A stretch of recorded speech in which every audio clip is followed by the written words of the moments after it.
বাবার প্রেমে গাও গান, জ্ঞান রত্ন নাও তুলে, দুঃখ সব যাও ভুলে, এসো করি মন্থন,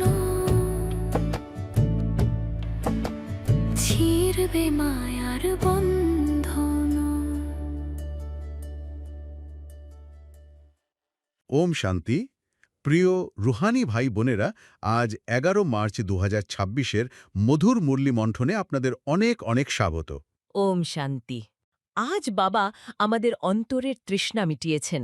প্রতিদিনের এই যান্ত্রিক আর কোলাহলপূর্ণ জীবনে আমরা অনেক সময় আসল গন্তব্যটাই ভুলে যাই। আর আজ বাবার মহাবাক্যের রত্নগুলো এই বিভ্রান্তিকর সময়ের জন্য একদম সঠিক দিশা।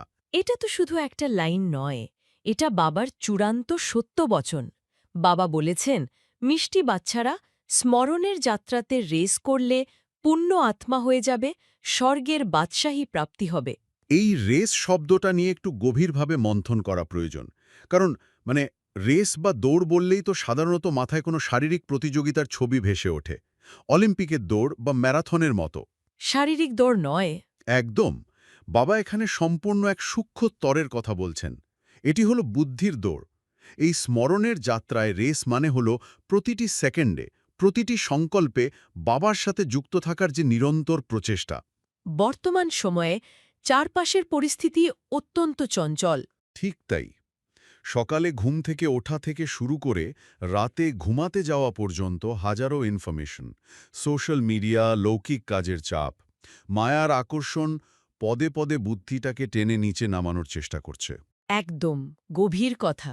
এই রেসে যদি অলসতা আসে, যদি মনে হয় একটু পরে স্মরণ করব, তবে আত্মার উপর জন্ম জন্মান্তরের যে খাদ বা অ্যালয় জমে আছে তা কোনোভাবেই পরিষ্কার হবে না। হ্যাঁ, আত্মা খাদযুক্ত থেকে যাবে, আর তার গভীর পরিণতি হল স্বর্গের সেই অখণ্ড বাদশাহী থেকে চিরতরে বঞ্চিত হওয়া। চিরতরে বঞ্চিত হওয়া। আর এই খাদ পরিষ্কার করার যে সূক্ষ্ম পুরুষার্থ, তার উদাহরণ আমরা প্রতিদিনের জীবনেই দেখতে পাই। ধরুন, অফিসে বসে ল্যাপটপে খুব জটিল একটা কাজ চলছে, বা বাড়িতে মন দিয়ে সংসারের কাজ হচ্ছে। বাইরে থেকে দেখলে মনে হবে সম্পূর্ণ সাধারণ লৌকিক কর্মে ব্যস্ত। কিন্তু ভেতরে ভেতরে বুদ্ধি সম্পূর্ণভাবে শিব বাবার সাথে যুক্ত। একদম। নিজেকে ট্রাস্টি মনে করে প্রতিটি কাজ করা, এটাই হলো আসল রেস। যে যত বেশি সময় এই স্থিতি বজায় রাখতে পারবে, সে তত দ্রুত পাপ আত্মা থেকে পুণ্য আত্মায় রূপান্তরিত হবে। লৌকিক রেসে দৌড়ালে মানুষ হাঁপিয়ে যায়, ক্লান্ত হয়ে পড়ে। কিন্তু স্মরণের এই রেসে আত্মা যত এগোয়, তত সে অসীম শক্তিতে, শান্তিতে পরিপূর্ণ হতে থাকে। এই রেস অন্য কারো সাথে নয়, এই রেস হল নিজেরই পুরনো স্বভাব সংস্কারের সাথে।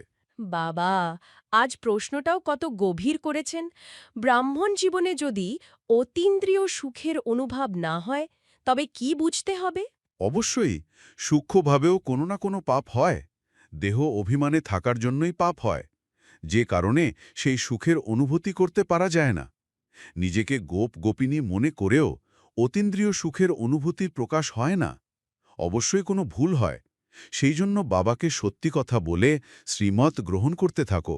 এই অতীন্দ্রিয় সুখ বা সুপার সেন্সুয়াস জয়, এটা তো কোনো সাধারণ খুশি নয়। এটা ইন্দ্রিয়ের অতীত এক দিব্য অনুভূতি। ঠিক। কিন্তু যখন সেই সুখের পারদ নিচে নেমে যায়, তখন বুঝতে হবে ভেতরে কোথাও কোনো ছিদ্র তৈরি হয়েছে। হ্যাঁ, এই ছিদ্রটা আর কিছুই নয়। আসলে এটা হলো আমাদের সূক্ষ্ম দেহ অভিমান। অতীন্দ্রিয় সুখ হল ব্রাহ্মণ জীবনের সবচেয়ে বড় প্রাপ্তি। এটা এমন এক আনন্দ যা বাইরের কোনো মানুষের ওপর বা পরিস্থিতির ওপর নির্ভর করে না। নির্ভর করে না। কিন্তু অনেক সময় স্থূল স্তরে হয়তো কোনো বড় ভুল হয় না, কাউকে কটু কথা বলা হয় না, বা খারাপ কিছু দেখাও হয় না, কিন্তু অন্তরে কোথাও একটা আমি ভাব কাজ করতে থাকে। আমি এত ভালো জ্ঞান শোনাই, আমি এত সুন্দর করে মুরলি পড়ি। ঠিক।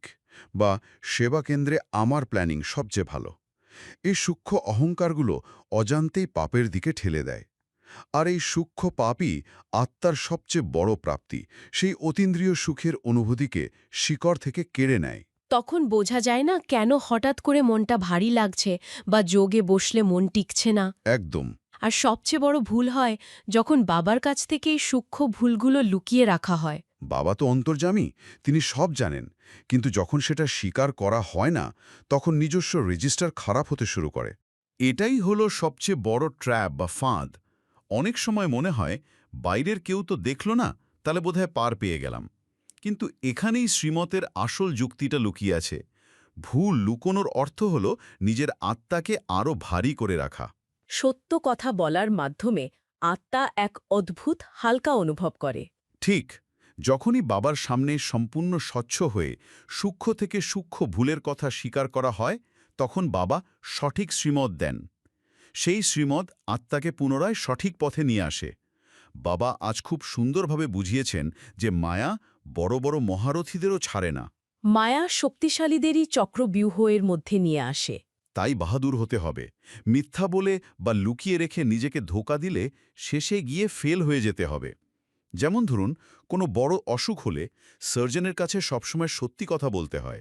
ডাক্তারকে যদি রোগের লক্ষণই না বলা হয়, কিছু লুকিয়ে রাখা হয়, তাহলে তো ভুল চিকিৎসা হবে। ঠিক তাই, এখানেও পরম সার্জন শিব বাবার কাছে সম্পূর্ণ স্বচ্ছ থাকতে হবে। কোনো খাদ রাখা চলবে না। বাবা যখন শিব এবং শঙ্করের নামের পার্থক্য আর স্মরণের যুক্তির ব্যাপারে বলেন, তখন বোঝা যায় উনি আমাদের কত স্নেহ করেন। ভক্তি মার্গের এত শতাব্দীর বিভ্রান্তি বাবা কত সহজে মিটিয়ে দেন।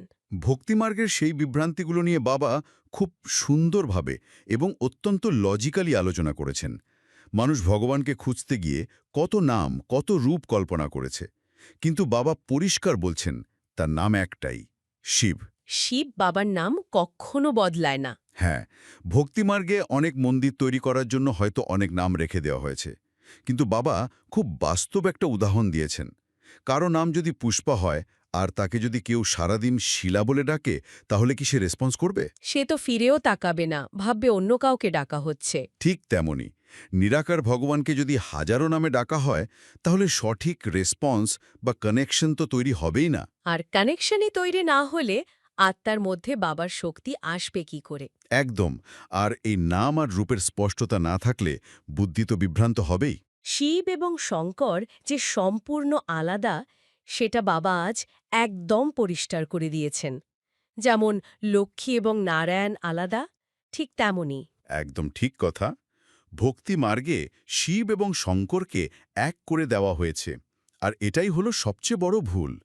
শঙ্কর হলেন সূক্ষ্ম জগতের দেবতা, যার রূপ আছে, কিন্তু শিব হলেন পরমাত্মা, যিনি সম্পূর্ণ নিরাকার, জ্যোতিবিন্দু। আর এই নিরাকার রূপের উপলব্ধির জন্যই বাবা আত্মাকে একটি তারার সাথে বা স্টারের সাথে তুলনা করেছেন। হ্যাঁ, ভ্রুকুটির মাঝে কিভাবে এই তারাকা ঝলমল করে, সেটাই বারবার অনুভব করতে হবে। আত্মা কখনো ছোট বা বড় হয় না। এটা কোনো ফিজিক্যাল বস্তু নয় যে এর আকার পরিবর্তন হবে। পরমাত্মাও যে একটি স্টার, এই গভীর সত্যটা যখন বুদ্ধি দিয়ে অনুভব করা যায়, তখনই আসল যোগ লাগে। ঠিক, যখন আত্মা নিজের সত্য স্বরূপকে চেনে, তখনই সে পরমাত্মাকে তার সত্য স্বরূপে স্মরণ করতে পারে। আর এই আত্মিক স্বরূপের স্মৃতিতেই রয়েছে কর্মযোগের আসল রহস্য। হাত কাজের প্রতি, বুদ্ধি বাবার প্রতি, এই স্থিতিটাই অর্জন করতে হবে। এই কর্মযোগের ব্যাপারটা বর্তমান সময়ের জন্য ভীষণ প্রাসঙ্গিক। আমরা তো আর সংসার ছেড়ে জঙ্গলে গিয়ে ধ্যানে বসতে পারি না। কর্মক্ষেত্রেই থাকতে হবে, সংসারের দায়িত্ব পালন করতে হবে। যেমন প্রিয়তমা আর প্রিয়তমা, তারা কাজ করতে থাকলেও মন একে অপরের প্রতি যুক্ত থাকে। চমৎকার উদাহরণ। কিন্তু এই নিরন্তর স্মরণের একটা বিশাল বড় পরিণতি আছে, সেটা বুঝতে হবে। এক কল্প ধরে সেই সত্যযুগ থেকে নিচে নামতে নামতে আত্মার মধ্যে যে খাদ বা অ্যালয় জমেছে, তা একমাত্র এই স্মরণের যোগ বলেই পুড়ে ছাই হতে পারে। আর কোনো রাস্তা নেই। না, যেমন সোনার মধ্যে খাদ মিশলে সেটাকে আগুনে পুড়িয়ে শুদ্ধ করতে হয়, ঠিক তেমনি আত্মার এই খাদ কেবল শিব বাবার স্মরণের অগ্নিতেই ভস্ম হতে পারে। এই যোগাগ্নিতেই আত্মা সেকেন্ডে তমপ্রধান থেকে সম্পূর্ণ শতপ্রধান হয়ে ওঠে। হাত দিয়ে সংসারের কাজ হচ্ছে, কিন্তু বুদ্ধি সম্পূর্ণভাবে সেই পরম পিতার সাথে যুক্ত। ঠিক। কিন্তু এখনকার সময়ের এই গভীর পরিণতিটাও মনে রাখতে হবে। এখন পাপ করলে তা শতগুণ হয়ে যায়, কারণ ধর্মরাজ বাবার সাথেই আছেন। এই সময়টা হলো অত্যন্ত সংবেদনশীল। এটাই হলো সবচেয়ে বড় অ্যালার্ট। আগে অজ্ঞানের সময়ে যা পাপ হয়েছে তার হিসাব আলাদা ছিল, কিন্তু এখন জ্ঞান পাওয়ার পর, বাবার সন্তান হওয়ার পর, যদি ইচ্ছাকৃতভাবে বা অবহেলা করে কোনো পাপ হয়, তবে তার দণ্ড শতগুণ হয়ে যায়। বাবা খুব ভালোভাবেই জানেন যে অনেক বাচ্চাই পাপ করে, লুকিয়ে থাকে। কেউ ভাবে আমি শিব বাবার কাছে মনে মনে ক্ষমা চেয়ে নিয়েছি, তাহলেই সব ঠিক হয়ে গেল। কিন্তু বাবা বলছেন এভাবে কিছুই ক্ষমা হয় না। লুকিয়ে রাখার কারণে দিন প্রতিদিন আরও বড় পাপাত্মা হতে থাকে। এই প্রসঙ্গে বাবা মুম্বাইয়ের নির্মলা ডাক্তারের এক অপূর্ব উদাহরণ তুলে ধরেছেন। একদম, যার কথা স্মরণ করলে বোঝা যায় স্বচ্ছতা বা ক্লিন ইন্টেলেক্ট কাকে বলে। একদম স্বচ্ছ বুদ্ধি। কখনো বুদ্ধিতে উল্টোপাল্টা চিন্তা আসে না, আর ঠিক এই কারণেই তিনি সর্বদা বাবার হৃদয় জুড়ে অবস্থান করেন। এটা ভাবার বিষয় যে এই ডিস্ট্র্যাকশনে ভরা পৃথিবীতে, যেখানে চারপাশে এত নেতিবাচকতা, এত সংঘর্ষ, সেখানে একজন মানুষের বুদ্ধিতে কোনো উল্টোপাল্টা বা নেগেটিভ চিন্তা আসছে না। এটা কতটা বড় অর্জন! নির্মলা ডাক্তারের এই উদাহরণ শেখায় নিজের বুদ্ধিকে কতটা পরিষ্কার রাখতে হবে। হ্যাঁ, 1 পয়সার চোরকে যেমন চোর বলা হয়, লক্ষ টাকার চোরকেও ঠিক তেমনই চোর বলা হয়। ছোট ভুল বলে সেটাকে অবহেলা করা যাবে না। তাই সূক্ষ্ম ভুল হলেও তৎক্ষণাৎ বাবার কাছে ছুটে গিয়ে সম্পূর্ণ সৎ হয়ে বলতে হবে যে এই ভুল হয়েছে। এটাই হলো সেই ট্রান্সপারেন্সি যা বাবার হৃদয়ে চিরস্থায়ী জায়গা করে দেবে। বাবা এটাও স্পষ্ট করেছেন যে গীতার ভগবান নিরাকার শিব বাবা, শ্রীকৃষ্ণ নন। সর্বশাস্ত্রময়ী শিরোমণি গীতা হল মাতাপিতা, আর অন্যান্য শাস্ত্রগুলি হল তাদের বাচ্চা। এই সত্যজ্ঞানটা অন্তরে একদম গভীরভাবে গেঁথে নিতে হবে। এটাই হলো সমগ্র আধ্যাত্মিক জ্ঞানের মূল ভিত্তি। দেবতা হলেন ব্রহ্মা, বিষ্ণু, শঙ্কর, কিন্তু ভগবান হলেন এই দেবতাদের থেকেও উচ্চ। নিরাকার শিব বাবা হলেন এই 3 দেবতারও রচয়িতা। বাবার নির্দেশনায় ব্রহ্মার দ্বারা বিষ্ণুপুরীর অর্থাৎ স্বর্গের স্থাপনা হচ্ছে। কৃষ্ণ তো দৈবী সম্প্রদায়ের প্রথম আত্মা, যিনি নিজে শিব বাবার কাছ থেকে এই রাজযোগের জ্ঞান নিয়ে স্বর্গের প্রথম রাজকুমার হয়েছেন। এই পুরো চিত্রটির হৃদয়ের মধ্যে এমনভাবে ছেপে যাওয়া চাই, যাতে কেউ জিজ্ঞাসা করলেই অত্যন্ত আত্মবিশ্বাসের সাথে, পরম স্নেহের সাথে বলা যায় যে স্বয়ং শিব বাবার থেকে ব্রহ্মার দ্বারা সেই হারানো উত্তরাধিকার প্রাপ্ত হচ্ছে। বাবা ছাড়া ঠাকুরদাদার এই অসীম উত্তরাধিকার তো আর কেউ দিতে পারে না। তাই যখনই কারো সাথে দেখা হবে, এটাই বলতে হবে যে বাবা বলেন, মামেকম স্মরণ করো, কেবল একজন নিরাকার পিতাকেই স্মরণ করো। মামেকম স্মরণ করো। মিষ্টি মিষ্টি হারানিধি বাচ্চাদের প্রতি মাতা পিতা বাপদাদার স্মরণে স্নেহ, সুমন আর সুপ্রভাত। আত্মাদের পিতা তার আত্মারূপী বাচ্চাদেরকে জানাচ্ছেন নমস্কার। বাবার এই ভালোবাসা পেয়ে মন ভরে গেল। বাবার এই ভালোবাসার শক্তি নিয়েই চলুন ধারণার দিকে এগোই। তো আজ আমাদের কাছে বাবার শ্রীমতের কিছু অমূল্য রত্ন রয়েছে। সাথে রয়েছে মিষ্টি দাদি গুলজারজির জীবনের এক অত্যন্ত অনন্য একটা অনুপ্রেরণা, যা আমাদের প্রতিদিনের সাধারণ জীবনকে এক অসাধারণ উচ্চতায় নিয়ে যেতে পারে। হ্যাঁ, আর এই ডিপ ডাইভের উদ্দেশ্যই হলো সেই গভীরে পৌঁছানো। তো শুরুতেই যদি আমরা শ্রীমতের দিকে তাকাই, আজকের জন্য বাবার বিশেষ ডিরেকশন কি? বাবা আজ আমাদের খুব গভীর বিধি শিখিয়েছেন। 1. লক্ষ্য অনেক উঁচু, সেই জন্য প্রতি পদে পদে বাবার থেকে রায় নিতে হবে। 2. দেহ আর দেহধারীদের থেকে বুদ্ধির যোগ সরিয়ে এক বাবার সাথে জুড়তে হবে। এই দুটো পয়েন্ট শুনলে মনে হয় খুব সহজ, তাই না?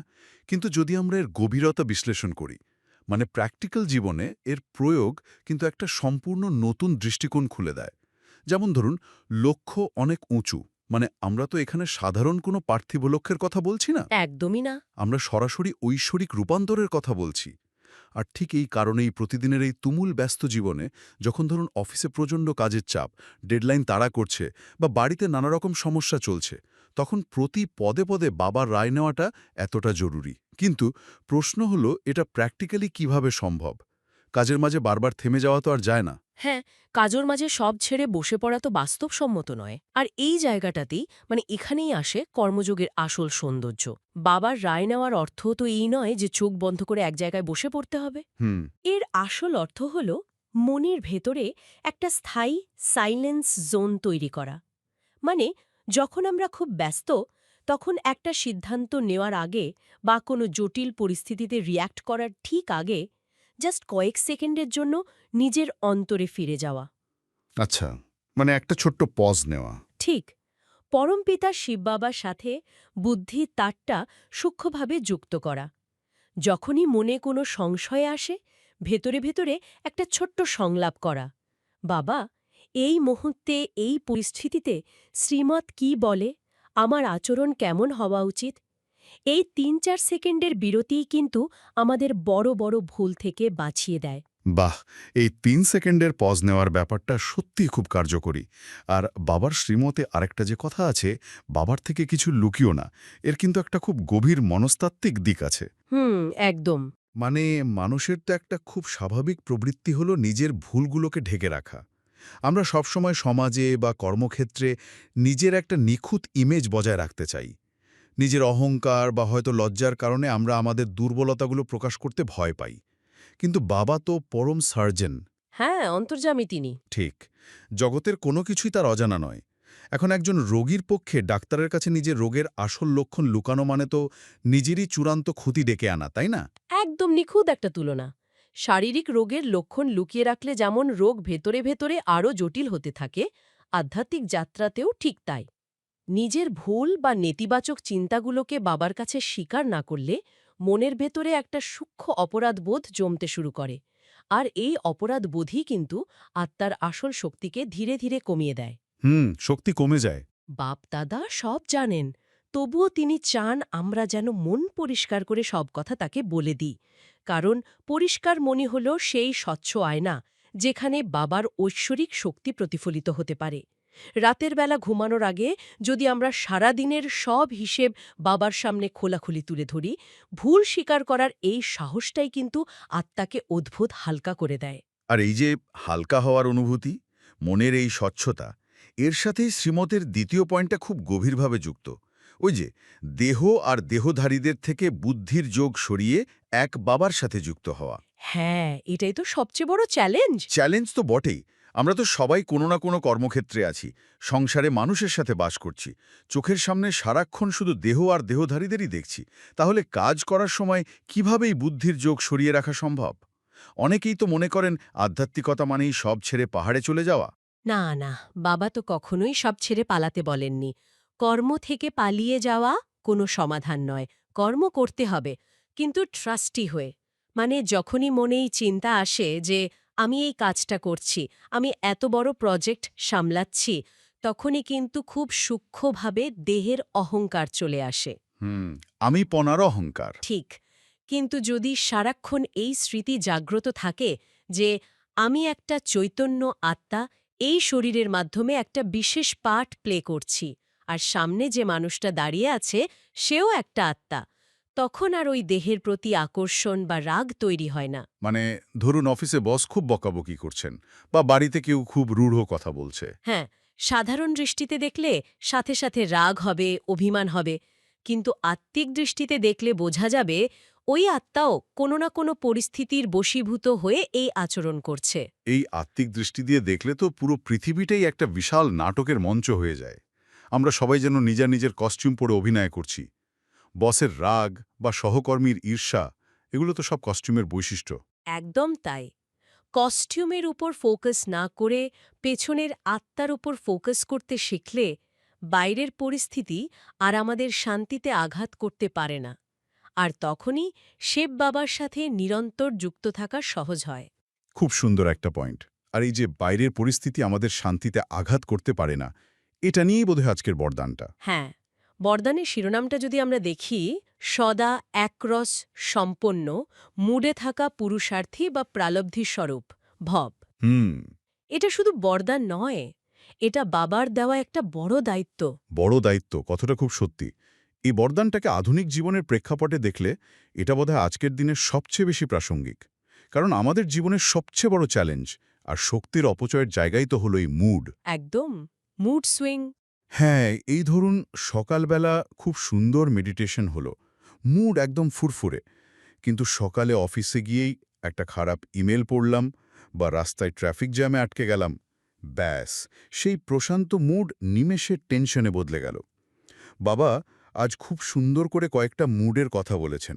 কোয়েশ্চেন মার্কের মুড, কনফিউজড মুড, টেনশন, এই যে বারবার মুডের ওঠানামা, এর থেকে বেরোনোর উপায় কি? এই ওঠানামা করার মূল কারণটাই তো হল বাইরের পরিস্থিতির ওপর আমাদের মানসিক নির্ভরশীলতা।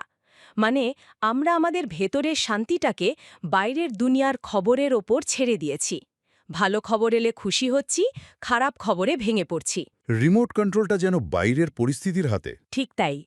কিন্তু আজ বাবা একটা বিশাল বড় সত্য উদ্ঘাটন করেছেন। বাবা বলেছেন সঙ্গম যুগ হল প্রালাব্ধের যুগ। প্রালাব্ধ মানে হল প্রাপ্তি। অনেকেই ভাবেন এখন শুধু তপস্যা করতে হবে, কষ্ট করতে হবে, আর ফল পাওয়া যাবে সেই সত্যযুগে গিয়ে। হ্যাঁ, এটাই তো সাধারণ ধারণা। কিন্তু বাবার মহাবাক্য হল বাবার যা গুণ, বাবার যে নিখুঁত স্টেজ, সেই একই স্টেজ অর্জন করাটাই হল আমাদের বর্তমান স্টেজ। এটাই সবচেয়ে বড় প্রালব্ধ।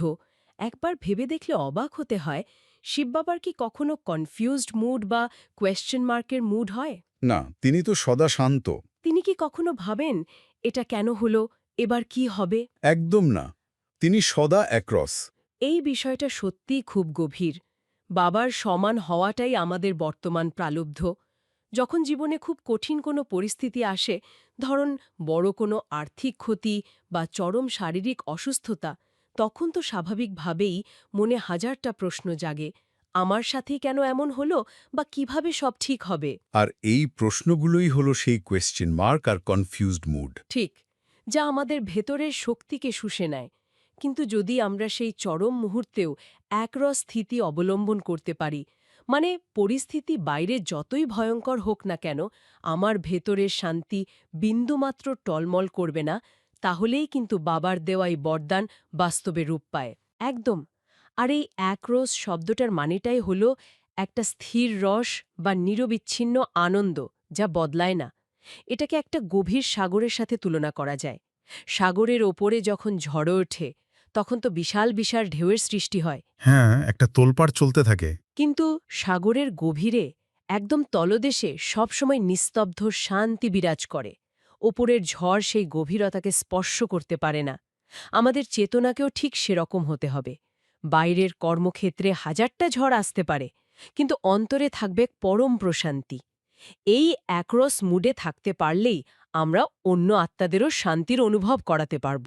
আর এই স্থির থাকার কথা উঠলেই আজকার স্লোগানটার কথা মনে পড়ে যায়। হ্যাঁ, স্লোগানটা হল বাপদাদার হাতে বুদ্ধিরূপী হাত থাকলে পরীক্ষারূপী সাগরে টলমল করবে না। বাপদাদার হাতে বুদ্ধিরূপী হাত থাকা কি অদ্ভুত সুন্দর আর ভরসা দেওয়া একটা রূপক। এটাকে যদি আমরা একটা চেনা ছবির সাথে মেলাই, ধরুন একটা ছোট্ট বাচ্চা তার বাবার হাত শক্ত করে ধরে মেলায় ঘুরছে, তার মনে কিন্তু কোনো ভয় থাকে না। একদম, সে তো নিশ্চিন্ত। মেলার ওই হাজারটা কোলাহল, অচেনা মানুষ, কিন্তু বাচ্চাটার চোখ থাকে শুধু আলোর দিকে, কারণ সে জানে তার বাবার হাত তাকে সুরক্ষিত রেখেছে। ভিড়ের ধাক্কায় সে একটুও টলমল করে না। ঠিক একইভাবে আমাদের বুদ্ধিকে যদি আমরা নিজের যুক্তির ওপর না ছেড়ে সম্পূর্ণভাবে শিব বাবার শ্রীমতের হাতে সঁপে দিই, তাহলে মায়ার এই সাগরে যত বড় ঝড়ই আসুক তা আমাদের ডোবাতে পারবে না। আর এই নিশ্চিন্ত হওয়ার জন্য যেটা সবচেয়ে বেশি দরকার, সেটা হলো বিশ্বস্ততা। বাবা অব্যক্ত ইশারাতেও বলেছেন, ফেইথফুল এর প্রথম লক্ষণ হল প্রতি সেকেন্ডে, প্রতিটি পদক্ষেপে শ্রীমত অনুসারে অ্যাকিউরেট চলা। এই বিশ্বস্ততা বা ফেথফুল হওয়ার বিষয়টা কিন্তু শুধু মুখে বলা বা বিশ্বাস করার মধ্যে আটকে নেই। না, একদমই না। এটা কর্মের বিষয়। ঠিক। বাবা স্পষ্ট করে দিয়েছেন যে বিশ্বস্ততার প্রমাণ হল অ্যাকশন। প্রতি সেকেন্ডে, প্রতিটি পদক্ষেপে শ্রীমত অনুসারে নিখুঁতভাবে চলা। জীবনে বড় সিদ্ধান্তের সময় আমরা হয়তো শ্রীমতের কথা ভাবি, কিন্তু দৈনন্দিন ছোট ছোট কাজে, সাধারণ কথাবার্তায় আমরা অনেক সময় শ্রীমতকে ভুলে যাই। আর ঠিক এখানে আমাদের বিশ্বস্ততার আসল পরীক্ষাটা হয়। আর এই বিশ্বস্ততা আর অ্যাকিউরেট চলার সবচেয়ে বড় উদাহরণ তো আমাদের মিষ্টি দাদিজি। আজ আমাদের সকলের অতি প্রিয় বাপদাদার নয়নের মণি দাদি গুলজারজির পুণ্যস্মৃতি দিবস। আমরা সমস্ত ব্রাহ্মণ ভাইবোনেরা তার মাধ্যমে প্রিয় অব্যক্ত বাপদাদার থেকে যে পালনা পেয়েছি, তার রিটার্ন দেওয়ার জন্য আজ শুভ সংকল্প নিই। দাদিজি যেমন প্রতিটি পদক্ষেপ শ্রীমত অনুসারে অ্যাকিউরেট চলেছেন, সদা নিজের হাস্যোজ্জ্বল মুখমণ্ডল দ্বারা সকলকে আশীর্বাদ দিয়েছেন আর একটা অ্যাকিউরেট পার্ট প্লে করেছেন, তেমনি আমরা সকলে তার পদচিহ্ন অনুসরণ করে তাকে আমাদের স্নেহ সুমন অর্পণ করি। এটাই তো তার প্রতি প্রকৃত শ্রদ্ধাঞ্জলি। দাদি গুলজারজির জীবনের এই বিশেষ নোট আর বাবার অব্যক্ত ইশারা, এই সব কিছু মিলিয়ে আজকের এই মন্থন যেন একটা মাস্টার ক্লাস হয়ে উঠেছে। বাপদাদার ইশারা বলছে অ্যাকিউরেট মূর্তি হয়ে ওঠা মানেই হলো হাতুড়ির আঘাত সহ্য করা। হ্যাঁ, হাতুড়ির আঘাত, কথাটা শুনলেই গায়ে কাঁটা দেয়। কিন্তু এর দার্শনিক গভীরতা অনেক। আমরা যদি একজন ভাস্করের কথা ভাবি, একটা সাধারণ পাথরকে যখন দেবমূর্তি বানানো হয় তখন ভাস্করটাকে ছেনিয়ে হাতুড়ি দিয়ে বারবার আঘাত করেন। পাথরের দিক থেকে দেখলে সেটা তো প্রচণ্ড যন্ত্রণার, পাথর তো ভাঙছে। কিন্তু ভাস্করের দিক থেকে দেখলে তিনি আসলে আঘাত করছেন না, তিনি শুধু পাথরের অদরকারি অংশগুলোকে ছেঁটে ফেলে একটা নিখুঁত রূপ প্রকাশ করছেন। আমাদের জীবনেও প্রতিনিয়ত আসা পরীক্ষা, অন্যায্য সমালোচনা বা আর্থিক ক্ষতি, এগুলো সবই হলো সে হাতুড়ির আঘাত। আর আমরা অনেক সময় এই আঘাতগুলোতে ভেঙে পড়ি, ঈশ্বরের কাছে অভিযোগ করি যে কেন আমার সাথে এমন হচ্ছে। কিন্তু দাদিজির জীবন আমাদের শেখায় যে এই আঘাতগুলোই আমাদের আত্মাকে অ্যাকিউরেট মূর্তি করে তুলছে, আমাদের ভেতরের অহংকার আর আসক্তিগুলোকে ভেঙে দিচ্ছে। বাবা আজ খুব সুন্দর একটা কথা বলেছেন, তোমরা তো হাতুড়ির আঘাতের অনুভাবী হয়ে গেছ, নাথিং নিউ। খেলা মনে হয়, তাই না? এই নাথিং নিউ বা নতুন কিছু নয়, এই চেতনাটাই তো একটা হিরো অ্যাক্টরের আসল লক্ষণ। একজন হিরো অ্যাক্টর যখন কোনো সিনেমায় অভিনয় করেন, তিনি খুব ভালো করেই জানেন যে সংকট আসবে, তাকে লড়াই করতে হবে, কিন্তু তিনি শান্ত থাকেন, কারণ তিনি জানেন যে শেষ পর্যন্ত জয় তারই হবে। এক্স্যাক্টলি তাই। দাদি গুলজারজি সারা জীবন এত কঠিন শারীরিক অসুস্থতার মধ্যে দিয়ে গেছেন, প্রচণ্ড যন্ত্রণা ভোগ করেছেন, কিন্তু তার মুখে সবসময় একটা প্রশান্ত হাসি লেগে থাকত। এই শারীরিক কষ্টের হাতুড়ির আঘাত তাকে এক চুলও টলাতে পারেনি। তিনি শুধু একজন নীরব দর্শকের মতো নিজের কষ্টকে দেখে গেছেন, আর নিজের যন্ত্রণার মাঝেও সবাইকে শুভ কামনা দিয়ে গেছেন। আমরা যখন বাস্তব জীবনে কারো দ্বারা আঘাত পাই, কেউ অপমান করলে, তখন তাকে শুভকামনা দেওয়াটা বোধহয় সবচেয়ে কঠিন কাজ বলে মনে হয়।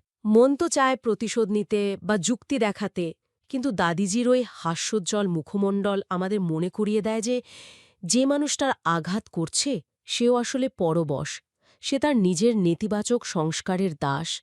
তাকে ক্ষমা করে শুভকামনা দেওয়ার অর্থ হল নিজের ভেতরের এক অক্র স্থিতিটাকে রক্ষা করা। ঠিক, দাদিজি সারা জীবন বাপদাদার রথ হিসেবে কাজ করেছেন। একটু ভেবে দেখলে অবাক হতে হয়, একটা আত্মার মধ্যে কতটা চরম অন্তর্মুখিতা আর শূন্যতা থাকলে তবেই স্বয়ং ভগবান সেই আত্মাকে নিজের রথ হিসেবে বেছে নিতে পারেন। দাদিজি শিব বাবার প্রতি 100% নিশ্চিল ছিল।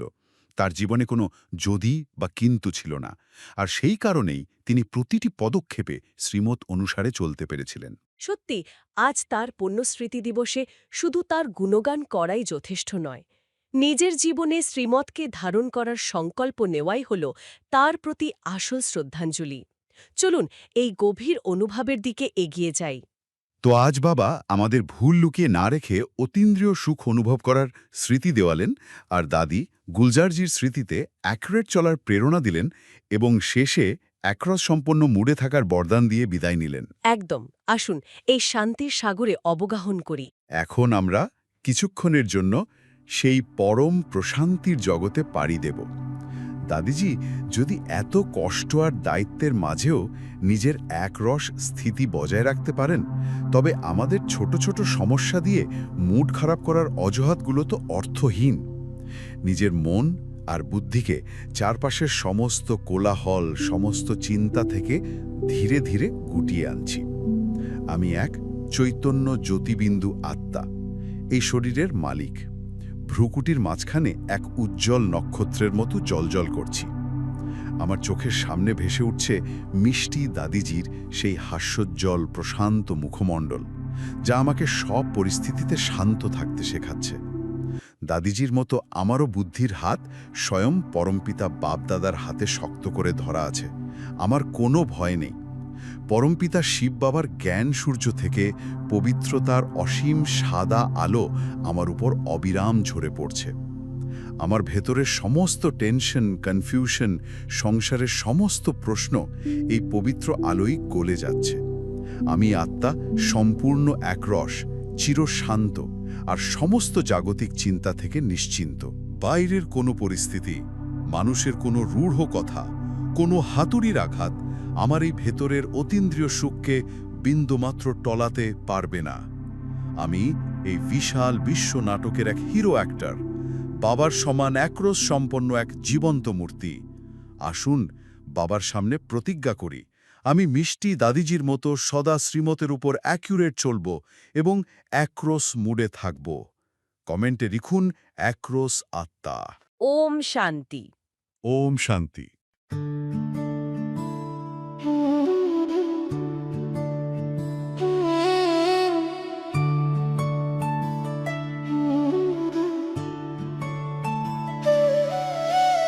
মধুবনে বাজে বাঁশি,